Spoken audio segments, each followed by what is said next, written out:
नमस्कार मित्रांनो, बघू शकता तुम्ही आता हे भुईमुग आपला निंदणं चालू आहे आणि निंदणं झालेलं आहे पण आहे. आता त्याला खंदून द्यायचं आहे खत टाकून.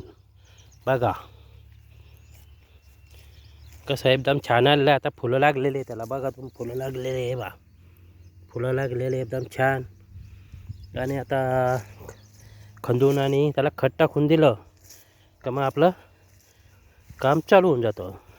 आणि आता उघडाव बी आहे, पाऊस पण नाही आहे. बघू शकता तुम्ही, पाऊस पण नाही आहे, उघडा आहे. 2-4 दिवस तर मग आपला निंदणं चालू आहे आणि खणणं पण चालू आहे. निंदून आणि त्याला खंदून आणि खत टाकून द्यायचं. बघा कसं निंदलं वगैरे छान. गवत काढी ते थोडीफार आहे ना, मग चालतंय समजा थोडंफार असं तसं. बघा, कमेंट करून सांगा, लाईक करा.